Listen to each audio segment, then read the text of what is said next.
Hey, was this morning not a banger talking about truth versus lies? Yo. I would put before us this evening as a consideration, I think that is one of Jesus's apex pinnacle teachings. For us to have a filter and an optics through which we live life through, being able to discern, which is where Dallas landed the plane, the difference between truth and lies. Jesus wants us to be fully operating human beings in the world who are new creations. And we need to plant ourselves in the waterfall of his truth so we can expel lies when they come, fend them off, not let them take root in our heart so we have a gospel-shaped life. That's a powerful, dude, I'm on the back row back here just unraveling based off like the liquid love of God coming into my heart. Anybody else in the room this morning? Like manifest presence. Unbelievable, unreal. Yeah, this morning's session. I was over here, Walker. Yeah. Yeah, no, my timestamp was correct, my guy. Yeah. All right. Walker, but thank you for your contribution, man. At any point you and I want to chat and have a one-on-one, we can tonight, okay? You're more than welcome. All right, let me do two things as we jump into tonight, because we got to get rolling based on time, and we got a lot of ground to cover. First thing, let me take us all the way back to the famous tree that we got a little bit of context in last night. The mixture of satanic temptation and human rebellion began at a famous tree in the Garden of Eden. That garden home was where God placed Adam and Eve to flourish and to live. And when sin came into the world through their rebellion and their taking of the forbidden fruit that God gave them a no on, sin brought death. Death is the disruptor. It cracked the cosmos, and the effects of those dynamics landed everywhere. And as Adam and Eve are being exited east of Eden in exile, God gives them a promise. But the reason he walked them out the back gate and the reason he put a cherubim, which was a flaming angel with a flaming sword at that gate, was because in their state of death, which sin brings death, and their state of death, if they would have eaten of a second famous tree, which if I'm honest with you, doesn't get much airtime, which is the tree of life. If they would have eaten of the tree of eternity, the tree of life, they would have remained permanently and eternally separated from the life and love of God. So watch this. God in his kindness removed his children with a broken heart and tear-stained cheeks from the garden that was their home. But he gave them a hope, and there was a whisper of a promise and a prophecy that lived over their shoulders, and I would argue it's the first time the gospel gets preached. It's in Genesis 3:15, where God sends them out with a promise. He says, hey, he will bruise his heel, but he will crush his head. He will bruise his heel is talking about Satan putting Jesus on the cross eventually, where he would go, and how that would be temporary punishment, and Jesus' heel would be bruised. But the back end of that promise is that Jesus would crush the head of the snake. Ooh! That's a good promise to walk out the gate on. He will crush his head. Nathan just said it a minute ago. When Jesus was put on the cross, principalities, invisible and visible, were put to open shame because Jesus took the pistol out of the back pocket of Satan and removed it. The only power Satan has is death. And the book of Hebrews says that through the fear of death, he held humanity in slavery. But through Jesus going to the cross and in the ironic upside down way of the gospel, through his very own death, he would defeat death itself. And he would say that it would be finished. And now we do not have to live as people of fear. Here's the reality. Sin brings death, but Jesus brings life. Sin brings death, but Jesus brings life. He will crush the head of that snake. I had a friend in elementary school. I discovered this pretty wild thing. A soccer ball got kicked off the field during recess, and it went into these bushes. Speaking of gardens and trees and vegetation, went into these bushes, and as old boy went to go get the ball, I started to see where he had to walk to get this ball. And I realized there was poison ivy and poison oak because my dad always warned me about these things. And this dude walked right through it, grabbed the ball, and came out with shorts on. I said, homie, you're about to have a terrible next couple of days. He goes, oh, dude, I'm not allergic. I said, what? I said, bro, if the wind hits those things the right way and then said wind hits me, I have poison ivy and poison oak, okay? Your boy is highly allergic. He said, yeah, bro, it doesn't hit my skin like that, man. I have like a kind of immunity towards this. And I was like, whether that's true or not, insane concept, okay? Hinduism, Buddhism, Confucianism, Taoism, Islam, secularism, New Age, and the cult, and crystal rocks, and astrology, all of these things are seeking as a worldview to ask if these ways of seeing the world and their belief systems have the power to offer up the immunity to death. And if they do, they should win your heart. The uniqueness of Christianity is that we claim that Jesus is the only one who can do that. The immunity, offer us the immunity to death.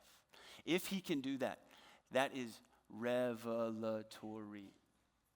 All right, you guys ready to jump into tonight? All right, come on with me. The passage we're going to be in is going to be John chapter 11. We're going to be looking at a little family unit of Mary, Martha, and their brother Lazarus. John chapter 11, beginning in verse 1. We should have it up on the screen here with our Sky Bibles, but hopefully you brought some physical, tangible papers. All right. Hey, you guys hungry to get in the Word tonight? Yeah. All right. Hey, easy, guys. Say less, man. Relax. Tranquilo, papi. Okay, here we go. All right. Chapter 11, verse 1. Now a certain man was ill, Lazarus of Bethany, the village of Mary and her sister Martha. It was Mary who anointed the Lord with ointment and wiped his feet with her hair, whose brother Lazarus was ill. Watch this. So the sisters sent to Jesus, saying, Lord, he whom you love is ill. But when Jesus heard it, he said, this illness does not lead to death. It is for the glory of God, so that the Son of God may be glorified through it. Now Jesus loved Martha and her sister and Lazarus. This is our passage. Tonight we're going to take 3 pit stops and stop at 3 scenes. The first one is the note, the second one is the arrival, and the third is the showdown. That sound good? Yeah. I just gave you my whole sermon flow and template. The note, the arrival, the showdown. All right, let's pray. Father in heaven, you said that your kingdom does not come in talk, but it comes in power. And your gospel is power. Father, I pray dead hearts would come alive tonight. I pray lost folks would be found. I pray old things would be made new. I pray that you would give us your manifest presence tonight, that Jesus would step in the middle of this room and that he'd be everything to us. Father, your word is sharper than a double-edged sword. It is living and active, piercing between the division of bone and marrow, soul and spirit. And it lays us open and exposed and naked in your presence. And I ask that we would feel your holiness as sinful people who need a Savior. I pray your gospel would be real to us tonight. Father, move. We are desperate for you. Desperate. Amen. Let me begin with a have you ever? Have you ever found yourself in a pressure-packed, panic-filled SOS moment? A moment that is filled with urgency and emergency, and you are needing to operate swiftly and decisively and actively. Have you ever found yourself in one of those moments? I got a call about a year ago from my best friend, one of them. He called me at lunchtime, 12 o'clock, and he goes, hey, dude, you will never believe what just happened. I said, what? He said, dude, I just scored 2 tickets to the Manchester United and Liverpool game down in Columbia at Williams-Brice. Hello, do you want to come? He said, but bro, catch is, you got 15 minutes, and I can't tell you how I got these tickets, but I need to know if you're in, like, right now. I said, bro, I have a wife who's pregnant. Let me check in, okay, before I just rearrange my entire Saturday. I checked in with my lovely bride. She goes, time with your best friend, even though I'm pregnant, and I could use your help. And I'm kidding. She didn't guilt trip me. She said, bro, go have fun. You're a better man because of the company you keep. Go. She just immediately green-lighted it and said yes. I said, babe, this is why I married you, okay? You know what I mean? Like, this is why I took the vow. Okay, so I went down. We road tripped down. Me and Nathan. We get down to Williams-Brice. There's 80,000 people in one stadium. It was nuts. And we're watching, yo, here it is. Yeah, I took this photo. I don't know why I was surprised by it. Dude, let me tell you something, man. I don't care if you're like a Carolina fan or not. When Sandstorm comes on with that many people, it's ballistic in one area, okay? It was nuts, man. Any Gamecock fans in the room? Any Clemson fans in the room? Hey, just to be clear, let me set the record straight. Jesus is pleased with you, okay? And he forgives you guys, okay? All right, I'm kidding. Don't take that to heart. Chill, man. Chill. Okay, there's another photo. This is us at the game. It turns out we stumbled into another one of our best friends. This is Abhishek. We just call him Shake for short, for all the obvious reasons. We're hanging out, and we're standing here, and this is totally a glimpse of Shake's personality. He's like charismatic. Let me explain the game to you. Rah, rah, rah, rah. Now, we all played college soccer together, so I don't know what he's saying to Nate because Nate's already in the loop, okay? But Nate's very logical, very rational, very analytical. He's an introvert, so he just likes to take things in and observe, okay? But this is a classic moment between some friends. We stumbled into Shake at the game, and it was so fun, such a surprise. But I love to pick on best friends because that's why they're your best friend. What's the next slide up here, guys? Hey. Hey, tell me my man ain't in his happy place, okay? You know what I mean?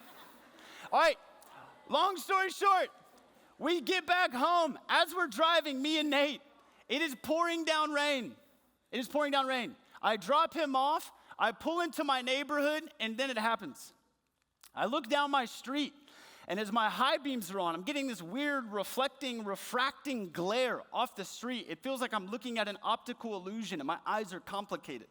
I can't figure out what I'm looking at. And then all of a sudden, it clicks. My entire street is underwater. There is a river rushing on this sidewalk and a river rushing on this sidewalk. My neighborhood's getting flooded. This is what I'm trying to tell you. I then begin to look at our houses as the slopes go up on people's driveways. And water is going up people's driveways and into their garage doors and into their front doors. And no one is awake. Everyone's asleep. So I immediately pull in. It's that SOS panic moment. It's crisis. It's go time. I go and pull my truck into the driveway. I go to unlock the front door, but our glass door is shut. I go to turn the knob on the glass door, and it's locked. We never lock the glass door. So now I'm banging on the doorbell like, mer, mer, mer, mer, mer. Eventually my wife comes down the stairs. She sees me. She goes, hey, man. How was that wonderful day with your friend that I sacrificed that time for so your heart could get filled up? How was it? Did you have a good time? I saw the photos. They looked real good. I said, interrupt. Our house is about to be underwater, girl. I need you to put a rain jacket on and some rain boots on. Here's our protocol. You're going to work the left side of our neighborhood and knock on every single neighbor's door and wake them up, okay? Because their cars are about to be flooded and their homes are about to be flooded. And then I'm going to hit the right side of the street and we're going to do the same thing. Are you ready? She was like, yeah, I guess, man. We come outside. Dude, I kid you not, I'm walking across the street and water is up to my waist. It's nuts. I get to the right side. I hit, oh. Wow, it looks really interesting zoomed in on these screens. Okay. This is my neighborhood. I go and knock on the first door. This woman comes to me and she's like, dude, watching people at midnight be woken up is kind of an interesting sight. It's like a raw, real glimpse into humanity, okay? She comes to the door, she's like, what's going on, man? What is happening? I said, your home is about to be underwater. I need you to move your car into the driveway so your vehicle doesn't get jacked up, okay? Does that sound good? Say back to me the same plan I just said back to you so I know you got it, okay? I then begin to work down the street. As I'm working down the street, I hear a car behind me. There's a Toyota Corolla attempting to navigate down this street that is flooded. I literally said this out loud. Stop! I hit her car with a flashlight. I said, roll the window down. As this young college girl, very kind, very innocent, I said, where do you think you're going? She said, I'm going home. I said, do you see this vehicle behind me that is also underneath the water right now? You are not in a Hummer 3.0. This is not a Cybertruck. This is not a submersible submarine, and you definitely don't have a snorkel scuba gear. I'm gonna need you to back your car up down here in that lot, and then maybe you can walk to your house, okay? Dude, I'm in go mode, man. It's panic SOS. I then begin to hit other houses, and here's what I see. I look up, and in a second-story window, there is a father, a mother and 2 kids. And the dad is rooting me on, like, good job, buddy. Way to go, wake it. I'm like, bro, get out here and help me, homie. Don't applaud me from the 2nd story for a mission you should be a part of, okay? Long story short, man, this car that you just got a glimpse of, you got a glimpse of that car about an hour after we had figured out what the problem was. But honestly, that car, whenever I started knocking on doors, the water was all the way up to the windshield. Like totally submersed. The problem was our neighborhood's newly built, and they had built all these trails with wood chips on them. So when the rain hit, it moved all the wood chips into the street. The wood chips went into the storm drains. The water had nowhere to go. So now, agua en mi casa. Comprehende? Okay? It's a problem. It's a problem. If you would have asked me in that moment, that evening, as I'm in go mode, and it's panic mode, and it's SOS, and we're in a scenario that is filled with urgency and emergency, Tyler, what is your most valuable resource? Your most important asset? Highest priority? What's the thing you wish you had, but you feel like is running out? I would have said time.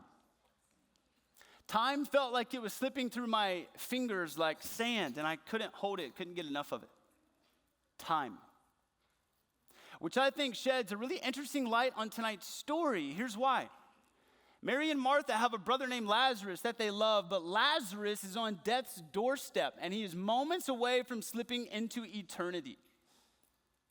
And Jesus is not in Bethany. He's not in their hometown. He's near the Jordan River. He's away from this moment. And they write Jesus one note, beckoning him to come to their hometown to save their brother. They're in SOS, panic mode, fear-stricken, urgency and emergency. They're losing their brother, and they feel totally out of control. I have a question for you. If you had one note to write Jesus, heard a scholar put a thumb on this and I loved it. If you had one note that you could write to Jesus to save your sibling's life, what are you putting in the note? I can tell you a couple things that I immediately would put.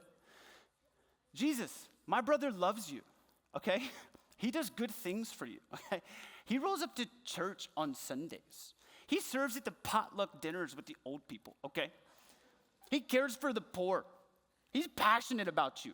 In fact, my brother has passions and talents and competencies for the kingdom that, I don't know, could help expand your reign and rule on earth. My brother so loves you, Jesus. So I'm putting that in the note to beckon Jesus to come to my hometown to save my sibling. But you know what's fascinating? Is that what they put in the note? No. Mary, Martha, and Lazarus are a really special family unit. Here's why. The last 7 days of Jesus' life, Jesus spent exclusive time with his 12 disciples on the final days of his earthly ministry and life, and Mary, Martha, and Lazarus. So you could argue these 3 are some of the closest friends that Jesus, God in the flesh, had during his time here on earth. They knew his heart the deepest. They knew the inner topography of his world. They were near and dear to Jesus. They were his best friends. And when their brother's in trouble and is on death's doorstep, they do not appeal to Jesus on the grounds of Lazarus' love for Jesus. No, they appeal to their brother to get saved, to see a miracle on behalf of Jesus' love for Lazarus. Here's the point that I think is so profound that I'm putting a thumb on. Those who are closest to Jesus are far less, those who are closest to Jesus are far less occupied with their love for Jesus and are far more preoccupied with Jesus' love for them. They even put in the note, hey, we know that you phileo Lazarus. But John will correct that in verse 5 when he says, no, you got it backwards. Jesus doesn't love Lazarus like a friend. He agapes Lazarus. Agape is the Greek word for a love that solely, exclusively belongs to God. It is divine in origin, divine in nature. It has no boundaries, no parameters, no middle, no beginning, no end. It goes on and on forever and ever. It is limitless. It is illogical. It is unfathomable. It is passion. Jesus so loves Lazarus. Hey, here's my simple point. You ready? Jesus so loves you. He doesn't just love, he so loves you. The emphasis of the gospel is not that we so loved God, he sent his son into the world. The emphasis of the gospel is that God so loved us, he sent his son into the world. Do you believe that, man? You ever taken like a meditative walk and just like put your mind on Psalm 63, the love of God, the love of God, the love of God. It's better than life. Life. There's a lot of things in life, and yet the love of God is better than every single one of them. Love of God is better than power. Power feels good because it makes me feel in control. Love of God is better than money. That helps me acquire things and feel safe. Love of God is better than sex, which brings pleasure. The love of God is better than friendships, which make me feel like I belong. And love of God, wow, the love of God is better than life. That's incredible. Psalm 103 says that as high as the heavens are above the earth, so high is the love of God for those who fear him. Does the love of God abide in your heart? I'm not talking about in your head. I'm talking about, do you feel the embrace of the Father and the actual love of God being poured into your heart, as Romans 5 says, by the Spirit? Do you guys know what I would give up for my son Judah and my wife Jordan? You know what I'd give up for them? More than a lot. And my life, I'd give up everything. You know what God gave up for you? Everything. He who would not spare his only son, how will he not also with him graciously give us all things? The Father has given up everything. He so loves you. He so loves Lazarus, and he so loves those who belong to him. Do you know this love? Not in your head as if you could recite it back to me. I'm talking about in your heart as the thing that drives you and fuels you and motivates. Do you so know the love that is waiting for you, wanting for you? He's jealous for your spirit. The note reveals to us that Jesus so loves us. Eventually, Jesus would make it into Bethany, their hometown. The only problem is he arrives 4 days late, and Lazarus is dead. And when he gets there, he has a one-on-one with Mary and with Martha. Let me pause the bus and tell a fast story. Guys, I grew up in Columbia, South Carolina. And it never snowed except for the one Saturday that it did. And I remember walking out my front door as a 7-year-old. My brother was 15. I made it out first. I walked out like Ralphie from the Christmas Story, wearing every article of clothing your boy had in his dresser drawers, okay? I made it outside. I parked the bus about 30 feet from our front door. I hid behind a tree. I built a snowball. Or maybe you could call it an ice ball. These things are different. You know that, right? Ice balls, you get hit, and it's like, you have changed the trajectory of my day. That one hurt, okay? You know what I mean? An ice ball. My brother then, about a minute later, comes walking out in a massive Carolina Panthers jacket. He walks out the front door and into the front yard. I grab said ice ball, and your boy just chunks that thing, and I'm watching it, doop, doop, doop, doop, doop, going through the air, clicking. And he's walking this way. And the axes are starting to line up, okay? 20 feet out, getting closer. 10 feet out, getting closer. Boom, full intersect. You know what I mean? Right on my man's dome piece right here. Looked like a white cloud. Landed right on his head. Ice ball. Dude, he was walking and it literally went, and it took my man down a little bit, and he had to come back. Dude, I was laughing so, you know when you belly laugh, bro? He's like, my abs hurt, dude. I did cardio today. You know what I mean? That felt good, okay? I'm laughing so hard. I eventually stand up to my feet. I look at him. The problem is my man does not share that expression. He looks at me like he wants to crush my head. I thought, that's a tough one. I then begin to sprint as fast as I can to safety, which is home base in our house. I'm in a dead sprint. I'm like, man, if I can just get through the back door in the garage and get inside, he won't follow me. I'll be good. I'll chalk it up with the parents. This whole thing will be done. I sprint into the garage. I make it 10 feet left till I hit the back door. I go to reach for the door handle. Your boy is within 12 inches. I go to grab the door handle. I am 2 inches away. And I feel the coldest pair of knuckles land on my belt loop, hit my butt, and drag me back into the garage. Bro, where for like 10 minutes, he just packs my butt full of snow. You serious, bro? That was almost salvation, man. I almost made it home. And then homie got me. I share that story because it was one moment, two brothers, two totally different experiences. When Jesus lands in Bethany at the arrival, he has a one-on-one with Mary and a one-on-one with Martha, but they have two very different experiences of Jesus. Mary is so brokenhearted by the loss of her brother who's been dead for 4 days that when she encounters the Messiah and falls at the rabbi's feet, she just begins to weep. Her eyes are filled with tears and her heart is filled with pain. And watch this. John 11:35, shortest verse in all the scriptures. Jesus wept. And they traded tears. Dude, Mary's an interesting character, man. She might be my favorite disciple in the Bible. She leads with her heart. She's all passion. She's all charisma. She's all inner feels, man. She wears her heart on her sleeve. And in this moment, she is crushed by the weight of the loss of her brother. And God in the flesh, God incarnate, second person of the Trinity, Jesus, just weeps with her. Hey, man, have you ever wrestled with the lie that God, doesn't care? He's far off. He's distant. He's cold. He's cynical towards you and your situation. And he creates a gap from you. And dude, he checks in every now and again. But to be honest, he's just busy with a billion other things. And when you see the expression on his face, it's like he's just annoyed. Them again. Jesus weeping with Mary tells us a different story.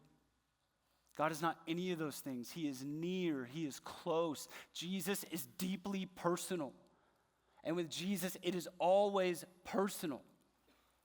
He loves you. Man, the scriptures say that he draws near to the brokenhearted and he is kind to those who feel afflicted and crushed. Mary needed to see the heart of God. So Jesus gave her his heart. Now, this is interesting because there's another one-on-one that happens before that one, and it's Martha. And Martha, man, she's a take action. She's an initiator. She's a logical, rational, get it done. She's a go-getter type girl. High task orientation. Get it done, you girl, stand on business, accomplished, productive, yo. And she meets up with Jesus, and she doesn't have Jesus weep with her. She has Jesus have an extended expose of a theological discussion with her, where he doesn't engage her heart necessarily, he engages her mind. They both say the same thing. When Mary encounters Jesus and when Martha encountered Jesus, they both give the confession, had you been here, my brother would not have died. But then Martha says, but I know you have a special connection with the Father, and whatever you ask, I know you'll fulfill. Jesus looks in the eyes of Martha and says this, your brother, 5 words, will rise again. And watch Martha. Martha's sharp. She says, I know I'll see him again on the final day, on the day of resurrection, when God returns and he cracks the skies open and the cloud open up on the final judgment, where God comes and judges the living and the dead. I know I'll see him again because Lazarus loves Yahweh and he's had faith in Yahweh even though he's dead now. And watch this. Jesus drops a thumper.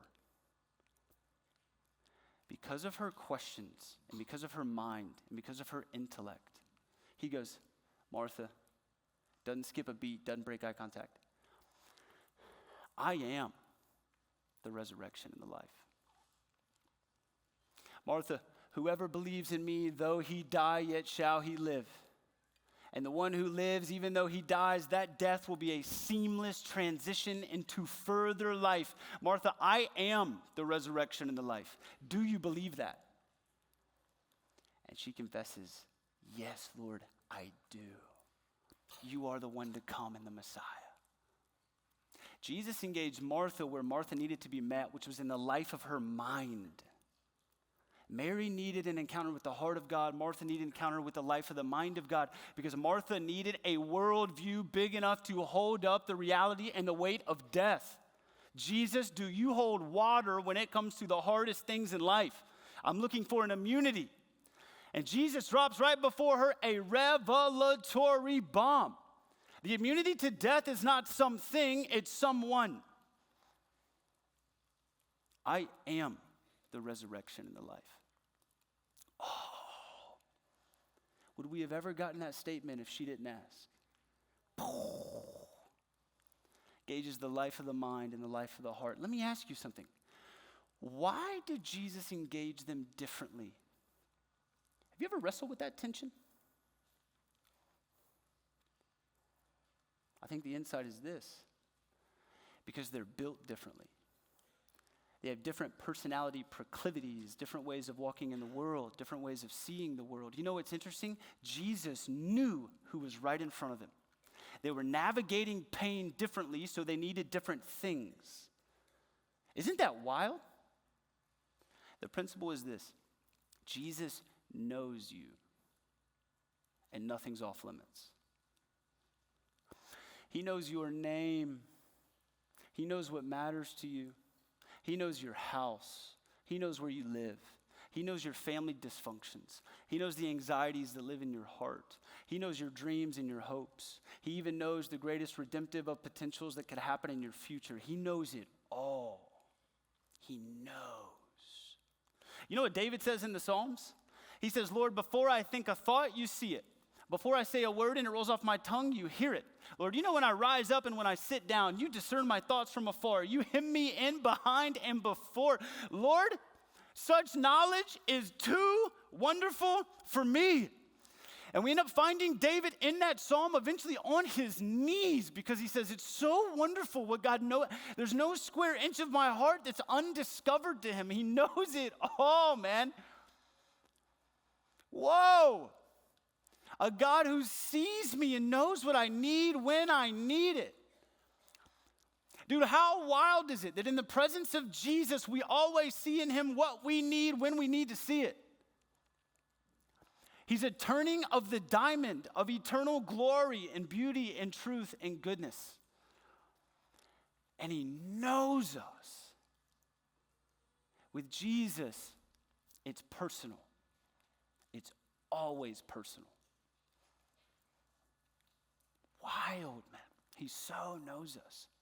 Hey, can I just say something tonight? Often the things that erode our hearts and erase our joy is sin. And usually secret sin. I heard a pastor say one time, man, it's not sin that'll kill you, it's secret sin. Meaning this: the things that we keep hidden in the dark and don't talk about, and the things that go uncommunicated, the things we fail to bring into the light, those things can never be healed. Because we can't get fresh forgiveness from it, fresh healing from it. What does John the Baptist say? Bear fruit in keeping with repentance. Jesus wants our hearts. He looks at you with joy and says, yo, bring the good and the bad and the ugly. Don't clean yourself up. Please don't do that. That's a wasted effort with wasted energy. Let me do it. I love you. I want to wrap my arms around you because I so love you and I so know you. And I want to walk with you in this life, man. Bring it all. The dysfunction and the darkness and the things that no one knows about, your secrets. I want your heart. To be so known and so loved is the sweet spot of magic. And Jesus is the only person I've ever met who offers that. To come totally as you are and for him to make his home with you. He so loves us. He so knows us. Third scene. You guys ready for the showdown?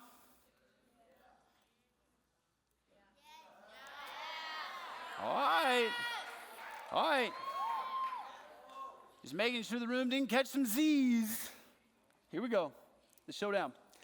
Guys, I was in Costa Rica this past summer, and we went to go visit the pastor's house. And then he took us to his farm, which we didn't know he had. till the second year. It's a different story for a different time.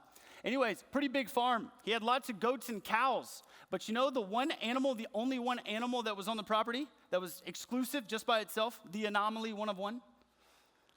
It was a horse. Tech team, not yet. It was a horse. Okay. It'll come back. It'll come back. Hey guys, and honestly, that's not AI generated, okay? Don't think I went to like an AI generator to get like a picture of a horse, okay? That's only breathing smoke out of one nostril, okay? That wasn't me.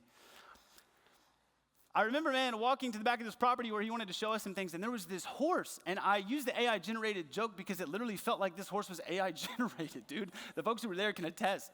This thing was up on a hill, and I walked by it, and it was this gray horse with a black mane, and it was a cloudy day, kind of rainy, a little bit like today, and it just looked like the most magical and mythical beast I'd ever seen, but it was like 10 feet above me, propped up on like a hill platform looking down at me. And I was struck by the awe and the wonder of this thing. And I just looked at it, and I stood right here. The only problem was I think he thought it was a threatening stance. So eventually he starts to go, sorry, that's a donkey. He didn't do that, okay? I don't know what a horse sounds like or how you replicate that. But he looked at me, and he goes,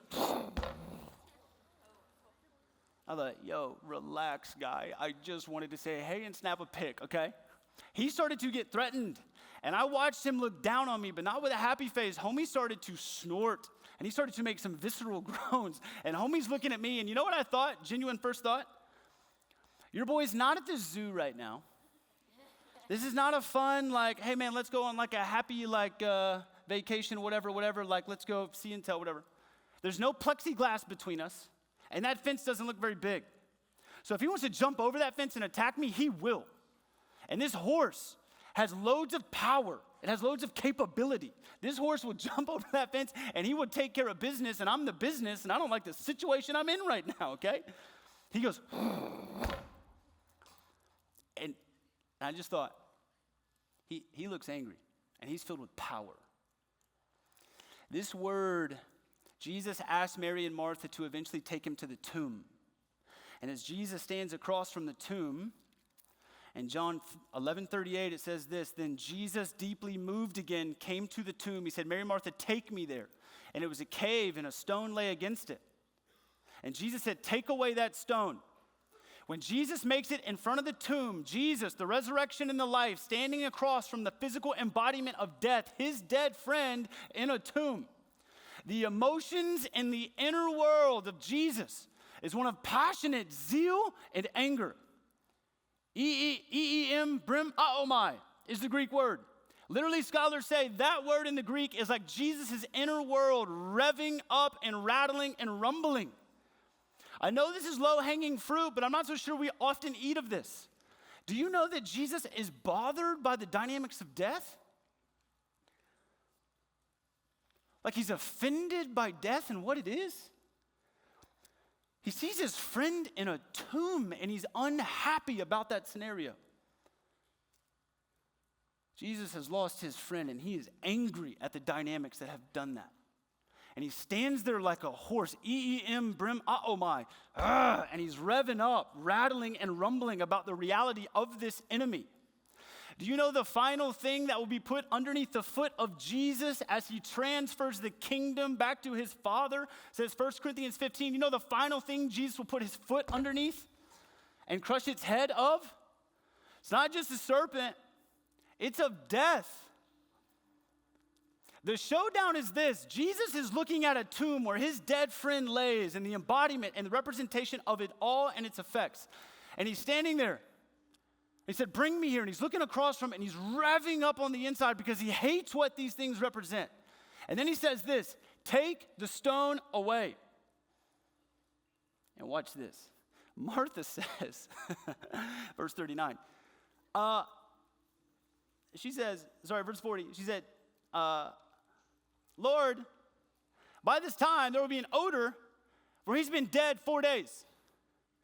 Martha basically drops hey, these kids have been at camp all weekend, and there are certain things that smell, and certain things are going in plastic trash bags that are getting wrapped 3 times over because your bags smell like a dead Lazarus. You know what I mean? She goes, he's been dead for 4 days. It stinks. If the circle of that stone gets rolled off the tomb, it's going to be a bad odor. And back in that day, there was no embalming fluid. They had spices, and those were like touch and go. It'll smell bad if we crack that tomb open. Jesus, pragmatically, do you think that's a good decision? Jesus says, take the stone away. In Jewish culture, they had a mysterious superstition that if someone was dead for a day or 2 days, their spirit would hover in the area, potentially waiting and seeing if that body would revive and resuscitate. If it did, the spirit would go back into that body. I'm not saying that's accurate. I'm just saying it's what they believed. So if you were dead for 3 days, you were dead. Which is why when Jesus comes back from the life, it counts. But Lazarus has been dead for 4 days. So he's dead. He's a goner. Jesus revs up. He looks at the tomb, says, take the stone away. And something about Jesus' presence in his orbit in that moment, Martha believed him.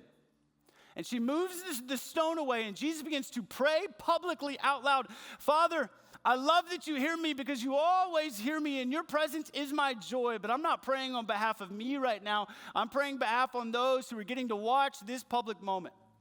And I ask that through this moment, they would believe. And this is the 7th sign Jesus is about to perform, which means 7 in the scriptures, perfection, the totality of the fulfillment of the glory of who Jesus is. The radiant brilliance and the burning passion of this man who is God in the flesh. And this 7th sign reveals to us, I think in some ways, the deepest reality of his heart. If Jesus can bring somebody back from the dead, he can do anything. For somebody to come back from the dead, that's an impossible feat. So if he does this, he is who he says he is. He is the I am. He is the great resurrection of the life. And there's nothing he can't do. Jesus says, take the stone away. And he prays. And as he prays, he looks at the tomb. Stone's moved away. And in a booming voice, the same voice that began the world, the same voice that literally made things come out of nothing, the same voice that spoke light into darkness, he says, Lazarus, come out. And all of a sudden, this dude comes fumbling and stumbling and tumbling out of a gravesite. And the whole neighborhood of Bethany is like, what? It's the Walking Dead. They're shook. And have you ever seen something like this before? They look at Jesus and go, what just happened? He's done it. And this dude comes walking out and he's laughing and grinning. And Jesus says, take off his funeral clothes. That's not who he is. And those don't belong to him anymore. Lazarus, a dead man coming back to life and walking out of a tomb, is a picture of salvation. Somebody being transferred from death to life, slavery and bondage to freedom, lies to truth, darkness to light. It's salvation. He's coming back. That's what that is. Romans 1:16 says this, man, for I am not ashamed of the gospel. It is the dynamos, the dynamite, the power of God, boom, to make dead things come back to life. For all who catch, believe. Immunity from death is not a something, it's a someone. I heard a scholar write this thing down that I thought was beautiful. If Jesus had not said Lazarus' name, he said the entire cemetery would have come out. These tombs were not just private. There were like other people buried there. It was a public space. Had Jesus not just named Lazarus, the entire graveyard would have woke up and walked out. So he had to call Lazarus by name. Is he calling your name tonight? All across the scriptures, there are public moments where as God's moving and his spirit is stirring, public invitations to put your faith and trust in the hands of Jesus who offers immunity from death are given. It's littered all throughout the Bible. where we get these small windows to respond. And so I'm going to ask you in just a minute, if maybe it's your first time and you want to trust Jesus for the forgiveness of your sins and receive friendship with the Father who so loves you, so knows you, has so forgiven you, and who has so defeated death on your behalf. If you want to receive that, you can tonight. Small, brief window. But I don't want there to be any pressure, and I don't want you to force anything in your heart that's not there. But I think it'd be unfaithful to at least not offer a response and an opportunity. So let me ask you tonight, is Jesus calling your name? To step into faith and to follow this man who so knows you, so loves you, has so defeated death for you, and who wants to walk the adventure of a lifetime with you because he is King of kings and Lord of lords. And he looked at death in a tomb and he said, "It is done."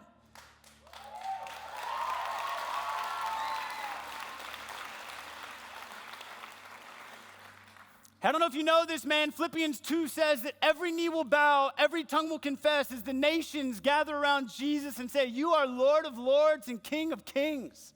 He is the glory of the Father and the desire of nations. And they will come and bow before the Lion. And we will say, "You are Lord." Let me offer a window in a moment. Is there anyone who would like to call Jesus Lord for the first time tonight? If you would, I'm just going to ask you to stand. No pressure, only if the Spirit's working in your heart.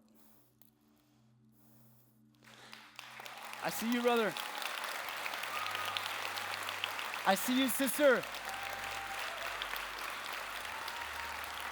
Proud of you, man. I see you, buddy. I see you, sister. I see you. Yes, brother. Proud of you, buddy. Proud of you, sister. Yeah. Yes. So proud of you. See you. See you. Guys, look at me, those who are standing. You are the one he loves. He's given everything for you. And there's nothing he won't do for you. His love for you is instinctive. It's in the deepest parts of his heart. He loves you. His love for you begins and ends, and the middle hangs on him. It actually has nothing to do with you. So his love will not fade or deteriorate. It is always and constant. He loves you. Live your life out of that love. He's disarmed the enemy. Penalty of sin's been paid for you. And the power of sin no longer has a hold on you. And one day he's promised to bring you home where the presence of that sin will be defeated forever. Death is a defeated foe, even though it is not fully destroyed. But it's coming. Because the King is coming. I want to offer a second invitation tonight. Scriptures say that today is the day of salvation, which is why it's so important to respond. If you're already walking with Jesus, but coming into this weekend, you knew you were on the tightrope. One foot in the world, one foot in the kingdom. Dabbling in worldliness, dabbling in sin, dabbling in secret sin. Let me tell you something, man. It's not your name. It's not your identity. When Jesus paid for your sin, he made you perfect in your position, though you are not yet perfect in your practice. Romans 8:1 says the condemnation of sin's been paid for. There's therefore now no condemnation for you. So if you're a disciple of Jesus, but you're repenting and you're stepping into the light and receiving forgiveness, and you want to come back home because you've been in a season of wandering, I want to invite you into repentance and invite you to feel the Father's arms wrap around you and embrace you, and for the Spirit to pour his love in your heart. Is that any disciples in this room who have already been walking with Jesus, but just want to give your heart back to him tonight? You want to come home? Yeah.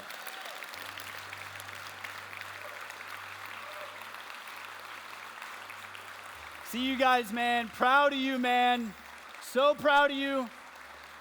Yes. Oh, the Father's affirmation on your heart is real, man. He loves you. Joy is yours. Life is yours. Freedom is yours. Peace is yours. Hey, when you stand up to receive his forgiveness, receive it. Doesn't depend on you. It's all on him. Man, his salvation is sweet. And David, when he came home, said this: "Restore to me the joy of my salvation." Receive his joy. He loves you. He's a father at home, waiting home for the prodigal, and he runs after his son because he loves him, and he's been waiting for him and watching for him. The Father loves you. And if you didn't stand, but you sense God working in your heart and stirring in your heart, then I would just encourage you with this. Whatever the Spirit is whispering to you, man, just listen. Just listen. Psalm 139 says this, "Search me, O God, and know me, and may the ways of my heart be pleasing to you." Would we be a people of the presence of the Spirit who live in ways that are pleasing to God? Father in heaven, thank you so much for tonight. Thank you so much that you so love us. You're so kind to us. You so know us. You've offered us forgiveness, and your forgiveness flows freely, and we get to receive it afresh because it's real. I pray you would inject joy in this room. I pray that you would inject heaven into this room. I pray we would know the presence of the Father, and Father, that you'd be sweeter to us than honey on the lips.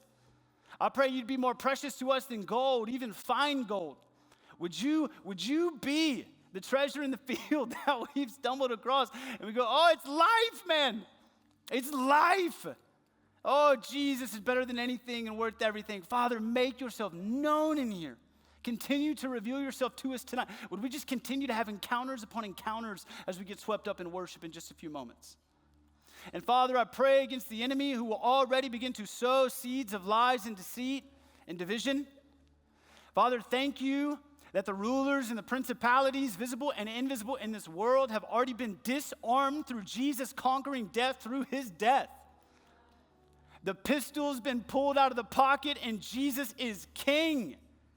We don't fight for victory, we live from victory. We already have it. So we praise a resurrected king who's good. Father, have your way tonight. Would we enjoy this love that's better than life? You are holy. You are marvelous. You are transcendent. You are worthy. Worthy is the Lamb that was slain for the sins of his saints to be redeemed again. Amen.